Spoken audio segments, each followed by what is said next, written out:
everybody in this book needs therapy. Like, literally every single person in this book needs therapy. I want to slap every single person that works for that school and then burn the whole thing down. I have now seen the word testicles in this book so many times that it is kind of losing meaning as a word. You had me read 480 pages for that? Hi.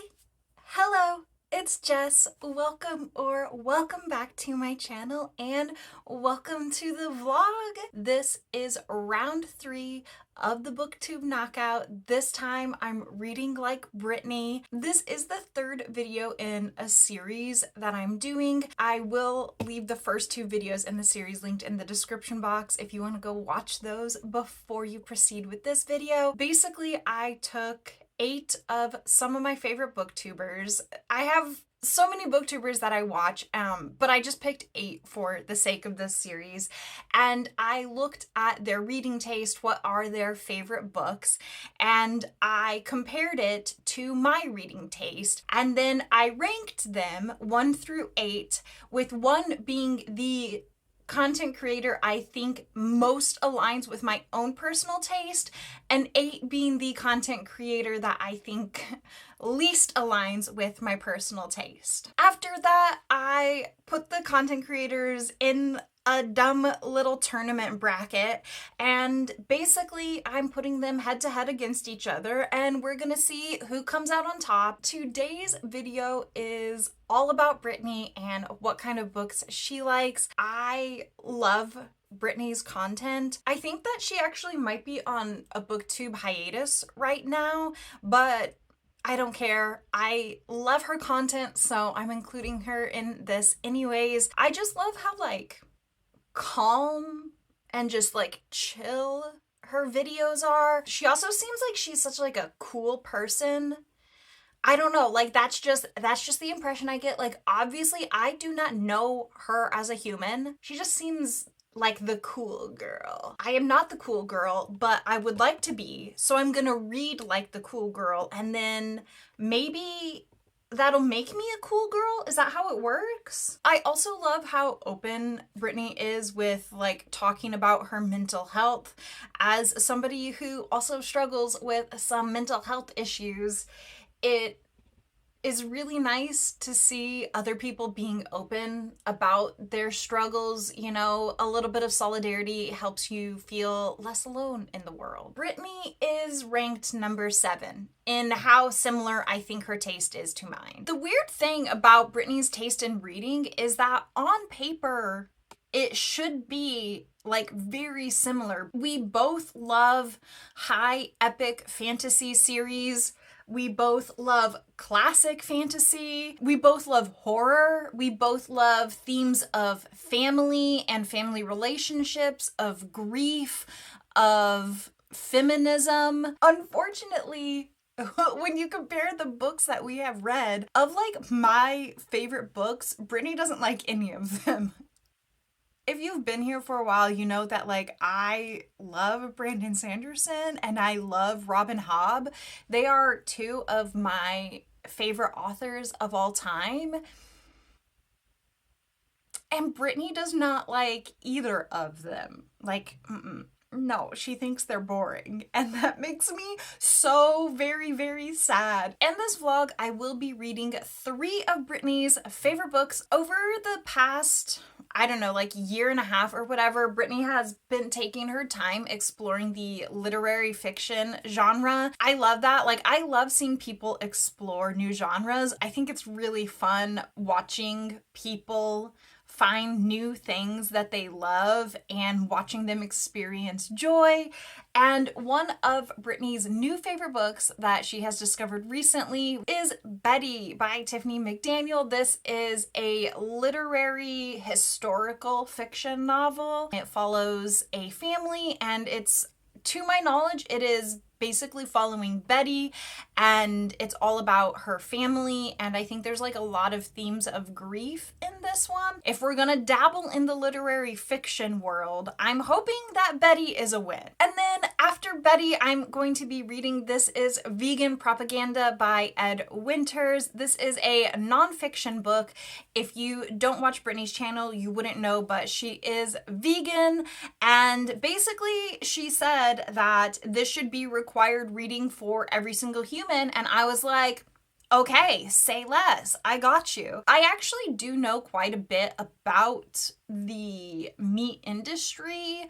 I am not vegan, I'm not vegetarian, but I did take some nutrition courses when I was in college, so I do know a decent amount about the meat industry. I'm not sure how much new information is going to be in here because I'm sure things have updated as we learn more. Even if this doesn't have new information for me personally, I think it's still going to be a really well written and researched book. And then the third and final book that I will be reading for this vlog is Hyperion by Dan Simmons. This is, to my knowledge, a kind of genre bending book. I believe it is fantasy, horror, and sci-fi. I know that it follows a group of people on a pilgrimage of some sort. I think it is sort of based off of the Canterbury Tales. I've heard people say that it's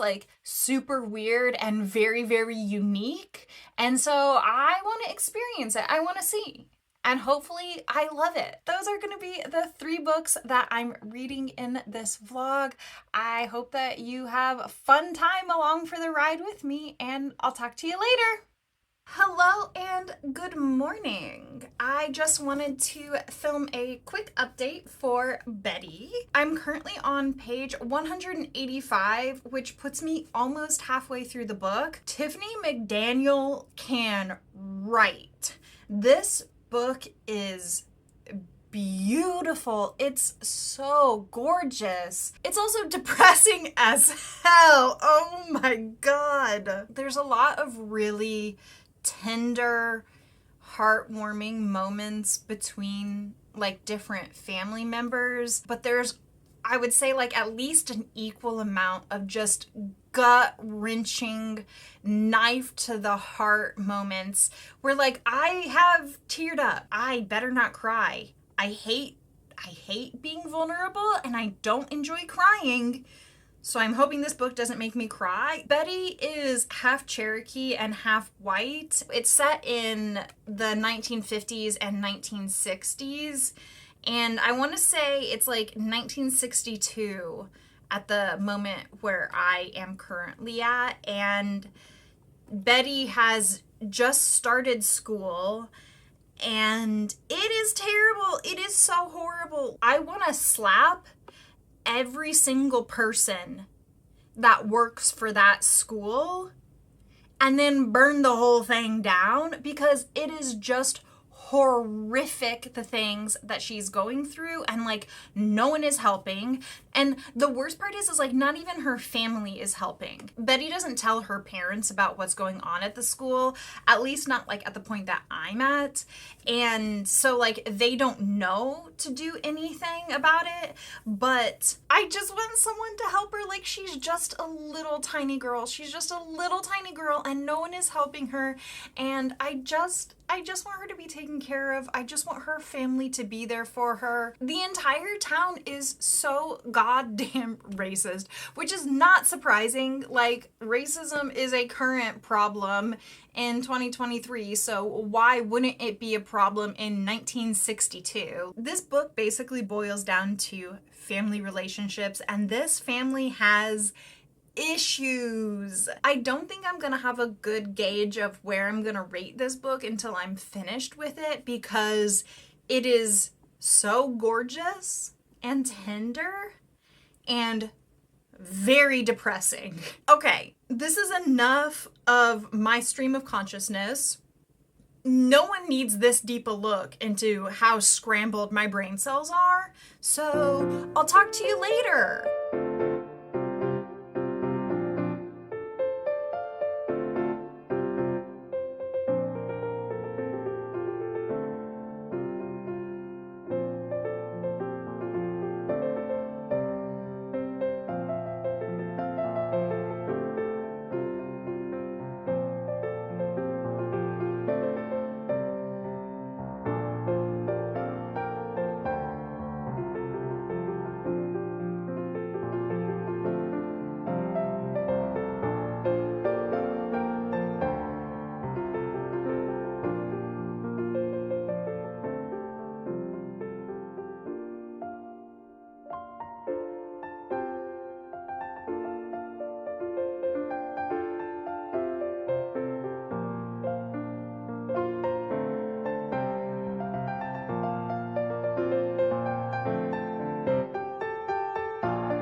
At the beginning of the year, I said that one of my reading goals was to work on my physical TBR. I got 7 books this week.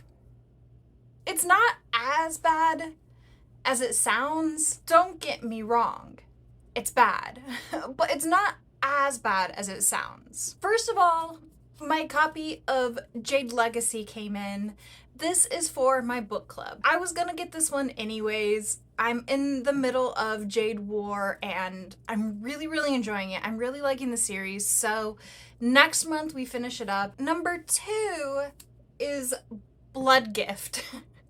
This is book 7 in the Blood Grace series, and this one is okay because I've already read it. Book number 3 is Blood Price, also by Velaroth. I'm gonna be perfectly honest, I don't know what this book is about. This is a novel in the same world as the Blood Grace series. I got it because it's the only book left by Velaroth that I haven't read yet, and I have to wait for the next book in the Blood Grace series, and I don't know when it's coming out. So I got this. I got the Frugal Wizard's Handbook for Surviving Medieval England. This is the second secret project by Brandon Sanderson. Straight up, no idea what this book is about beyond the title. I have been actively avoiding any information about the secret projects. I'm just gonna buy them and I'm gonna read them. Another brand new full price hardback that I got is The Only One Left by Riley Sager. This was on my most anticipated releases for this year because it's tagged as like a gothic novel, and honestly, like, I'm trash. I eat gothic novels up, but I had thought that I might wait till it releases in paperback. However, Kayla made this her literally dead book club pick for next month. And like, also I am doing Summerween. The very first Summerween that I ever participated in, I read Home Before Dark, which was a Riley Sager release. And I don't know, listen, Riley Sager has let me down before. I gave Home Before Dark 5 stars and like, I loved it, and I still think about that novel, and I stand behind that 5-star rating. I think it's so excellent. But then Final Girls was like a 2-star read for me. So like, that combined with like the fact that The House Across the Lake and Survive the Night, his last 2 releases, have not been received well. So I've been really hesitant to pick up anything else by Riley Sager, but I don't know. I just have a good feeling about this. It's like this woman comes to take care of an old lady whose like family was all murdered, and like everyone thinks she did it, but she says she doesn't do it, but then she like is like, I'm gonna tell you the full story, and like gothic. I don't know. It just sounds good. I have a good feeling about this. So I'm gonna read this next month for Summerween. I was planning on being such a good girl at Barnes & Noble. I was all set out to like just get my 2 books, do a casual walk through of the store, and then leave. But the buy one get one 50% off that Barnes & Noble is running right now, there was like 6 books that I legitimately wanted to get off of them. Obviously I didn't. I had a modicum of self-control, but I did pick 2. I finally got a copy of Bunny by Mona Awad. I have wanted to read this for years. It's like surrealism, horror, dark academia, and it's like, it's iconic. And then I picked up The Book Eaters by Sunyi Dean. I've had my eye on this book for a while, but I picked it up because it is like vampire adjacent. It is literary horror, and it follows this like group of beings, but they eat books. And they like literally consume them and they gain the knowledge. But then every so often, one of them is like a little bit different, a little bit special, a little bit not like other girls. And they decide that they want to eat humans. Those are the 7 books that I got this week. It's a lot. In other news, I also have finished Betty by Tiffany McDaniel. This book, at the heart of it, is just Betty Carpenter's story and her coming of age.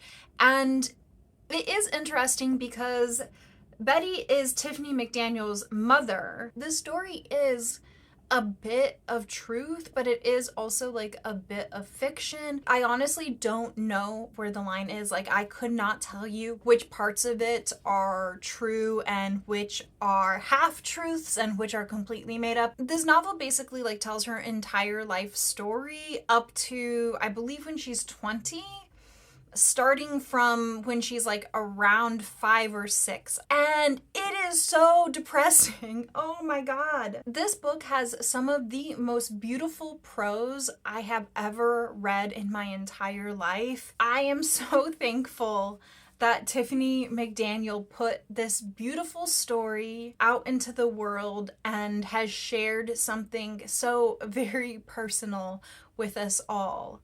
But god damn, this story is so depressing. There are also like quite a few moments that are just beautiful and heartwarming between the different family members, and especially between Betty and her father, who is the Cherokee parent. Out of all of them, she is the one that has the darkest skin and the one that resembles her father the most. There's just so many tender, heartwarming moments between her and her father.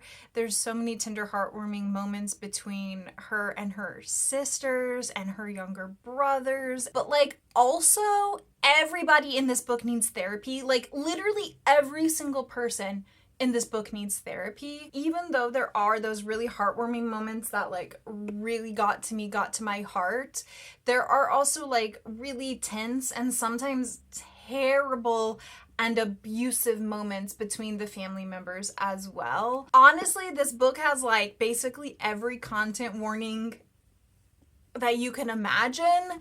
There were definitely moments in this book where like I honestly felt like it was like trauma porn. Like, I get that this is based off of real life, and again, I do not know which parts of this are fully the truth, which parts are half truths. Like, I do not know, but there were moments where it definitely did feel like trauma porn. And I don't like saying that because, again, this is based off of someone's real life. But like, also, it's a lot. It gets to be a bit much. It will turn your stomach. Honestly, I think it's like irresponsible that Tiffany McDaniel put this book out without putting like a list of content warnings on it, because there's so many. So there is substance abuse in this book. There is alcohol abuse in this book. There is parental abuse, physical and emotional and mental abuse. There is sexual assault in here. There is rape in here. There is pedophilia in here. There is incest in here. There is animal harm in here. There is gore in here. There are like depictions also of characters attempting suicide, and along with that, some depictions of some very, very unhealthy like mental health issues going on. So yeah, this book is very heavy, very dark, very, very graphic at times, but I think like also very beautiful at times and very heartwarming. This book has like a lot to say about raging against the system that you are forced to exist in. In this family, Betty is the youngest of 3 girls, and they also have their mother there. And so all 4 of these girls are, you know, living as women in the 60s, and all of them are oppressed and have their own trauma. You can see the different ways that they cope with just society grinding them down over and over and over again, and you can see like how they just rage at the system. And I did really like those moments. There's quite a bit to take away from this book. I just want to make sure that like everybody knows what they're going into when they go into this, because I didn't, and like it is a lot. And like the racism that Betty experiences, I mean, like her father experiences quite a bit of racism too, but like we don't necessarily get to see as much of that in this because we are in Betty's head. It's a lot. And like Betty doesn't just experience it at school, like she also experiences it at home. This book definitely has like a lot to say about internalized racism, both like what Betty took into herself because of what society has told her, but like also the internalized racism of, you know, family members where it's like, well, like, you know, like their mother is white and she married a Cherokee man, but like she also has her own internal biases, and those do come out, and they do come out specifically mostly at Betty because Betty is not white passing, and because like the other kids are white passing, like they have their own internal biases too, and those sometimes come out to Betty. And I think that this book definitely shines a light on that. This is not a book that you read for the plot and action. This is a book that you read for the personal experience that exists within the pages. I definitely would consider picking up more by Tiffany McDaniel, but like honestly, if it's not happy, I'm not gonna pick it up anytime soon because like, goddamn, this is some of the most beautiful writing I've ever read in my life, but like it is such a goddamn depressing book that like I don't know like when I would be able to handle something like this again, to be honest. This book hurts. Okay, next up is This is Vegan Propaganda and Other Lies the Meat Industry Tells You by Ed Winters. And you know what? Like that's gonna be super depressing to read too. I'll come talk to you when I have an update.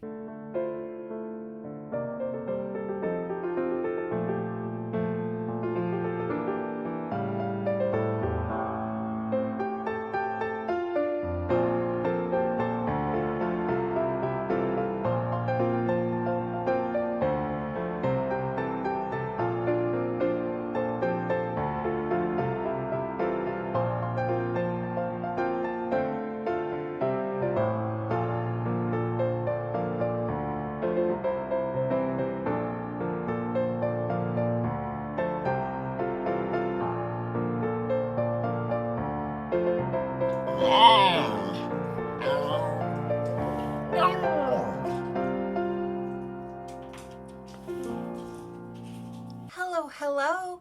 I'm gonna try to make this update really fast because I need to leave and go do some family things. But I wanted to say that I finished This is Vegan Propaganda, and it is excellent. This is a nonfiction book that basically lays out evidence, I would say, of why everyone should be vegan or move towards a plant-based diet. Overall, I think I'm giving this 4 stars. I highly recommend this novel. I think it's great. I think it is very well written, and I think Ed Winters hits a really good middle ground of being written so that the layman can understand while also not dumbing down the material so that you feel like everything is oversimplified. I did already know quite a bit about the animal and meat industry. It has honestly been like a source of guilt for me. Like, just being perfectly honest, it's been a source of guilt.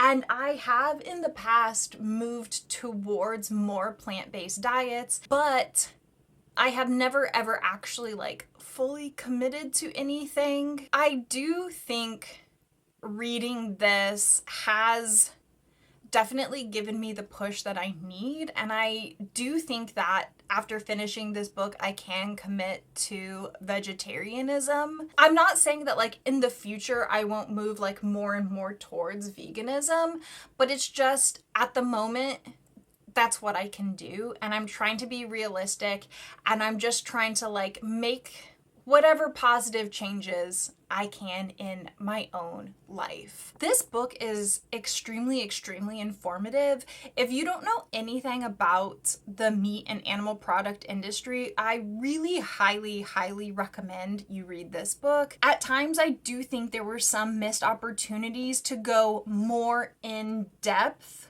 with some of the conversations. Don't just be like, yeah, there's corruption in the government. Like, let's deep dive into that. The dude has done the work.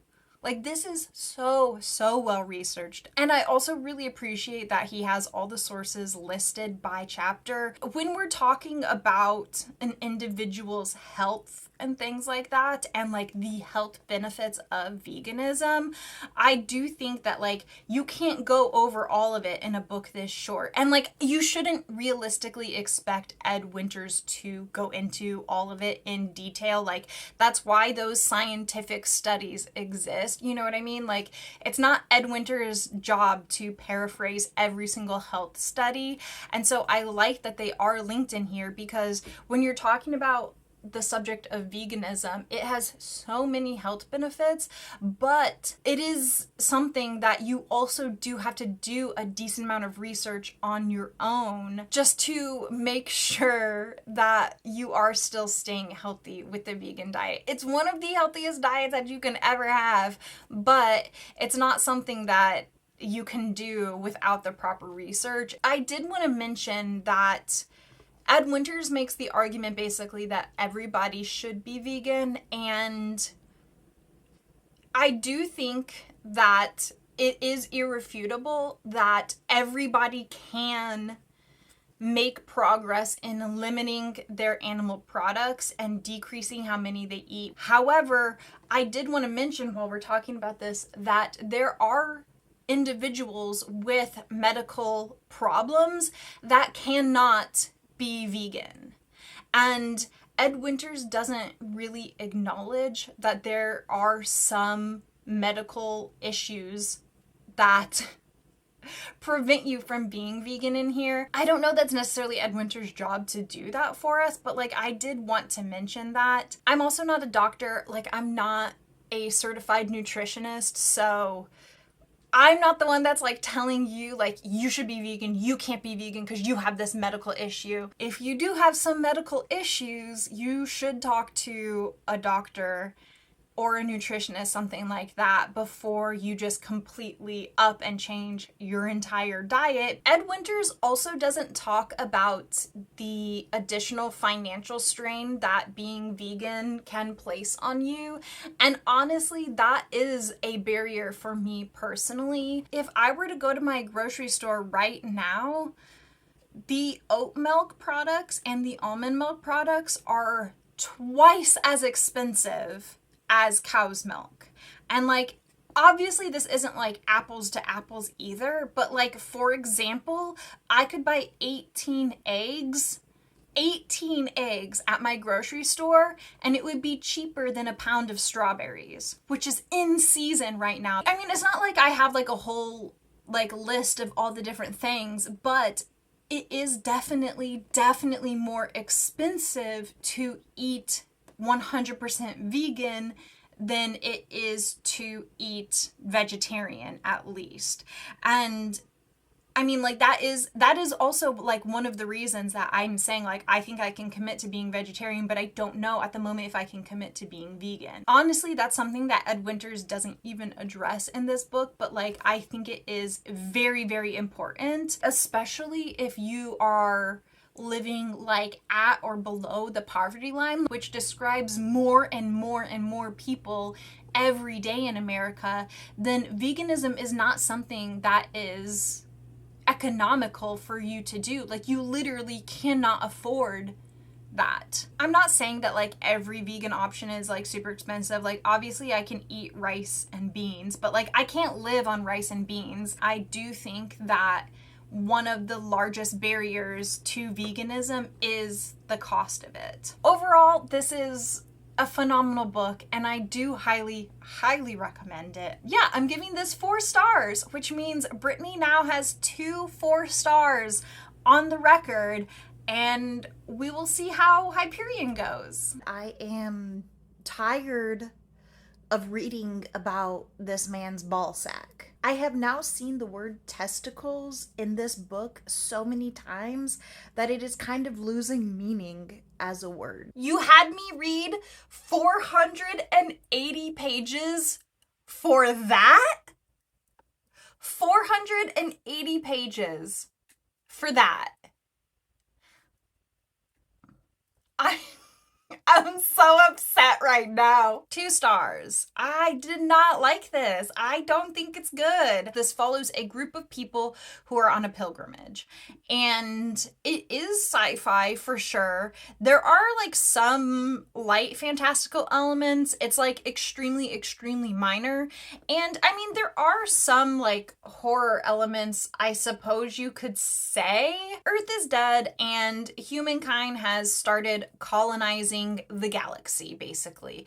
And there's this planet called Hyperion, and on this planet there is this like weird thing. It's an alien, and it's called the Shrike, and it lives in this place called the Time Tombs, which are like these empty buildings, and there's like a force field around these buildings, around the Time Tombs is what they're called. And so basically they move backwards in time, and the Shrike is kind of like stuck in these Time Tombs. But like apparently at the start of this, like the force field is weakening, and like they're like, the Time Tombs are gonna open, and I don't know what that means. Like, I still don't know what that means. I have no idea what that means. This entire book is basically backstory and setup for the series. Like, this is a prequel. It's not that I hate prequels, but like, this ain't it. This ain't it, Dan. It's really hard to explain. This book is weird. Like, in terms of weirdness factor, it lived up to the weirdness for sure. It's very odd. Anyways, so this Shrike is like basically the Terminator mixed with Edward Scissorhands if he had 4 arms. And it kills like a lot of people. But basically like this like cult has formed around the Shrike, and they go on pilgrimages to the Shrike. And like basically 7 people get together and they go on a pilgrimage, and I don't know, but like the rumor is that like the Shrike will murder 6 of them and grant 1 a wish. And if you want to go on this pilgrimage, you have to like sign up with the church, and they will select 7 people to go. And this is like the story of the last 7 people that are selected by the church to go on this pilgrimage. Basically, every chapter is one of the pilgrims' backstory. Some of them are good. Most of them were not. That's basically like the entire story. And then like the book ends with them like arriving. And so that's why I'm saying where it's like, I don't even know what's going to happen. That's why this whole thing feels like it's just a prequel to the series, because like all you do the entire book, 480 pages of backstory of these characters. I think the worst part too is that like the very first story that you hear was my favorite one. Like literally chapter 1 was my favorite chapter, and none of the other backstories measured up. Like chapter 1, I was like, this is weird shit. This is bonkers. Like, we are jumping the shark. Things are happening. It's so, like, chapter 1 was so interesting. It had me hooked. I was loving it.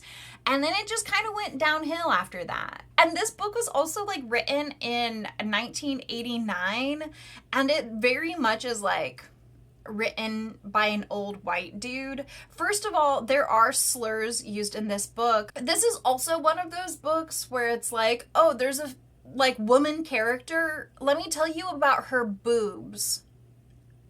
Oh, like you don't want to hear about a grown man reminiscing about a 16-year-old girl's boobs from like the first time when he lost his virginity?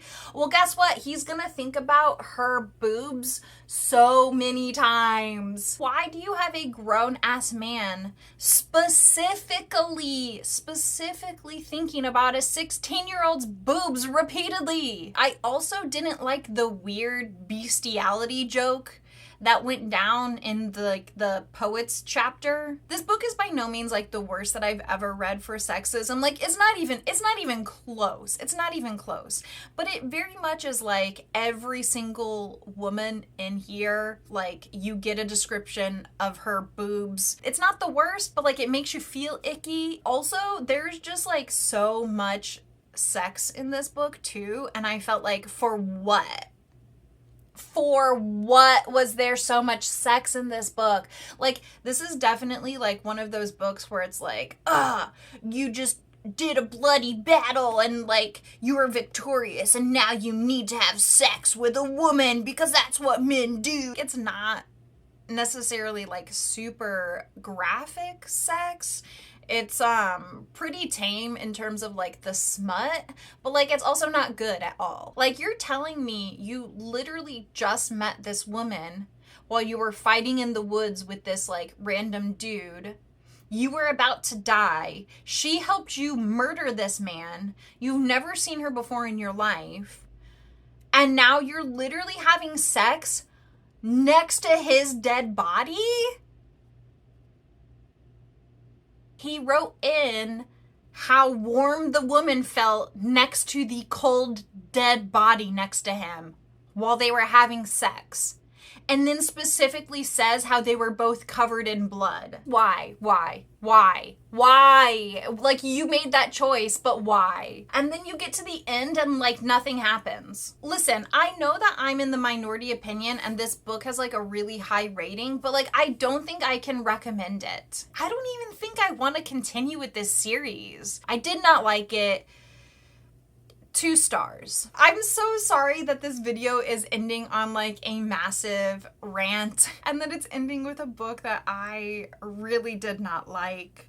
But overall, this was like actually a really good vlog though. Editing Jessica is gonna put like the average here, but Brittany got 2 4 stars and a 2 star. We will have to see. Brittany will be going against the person who is ranked number 2 in the tournament.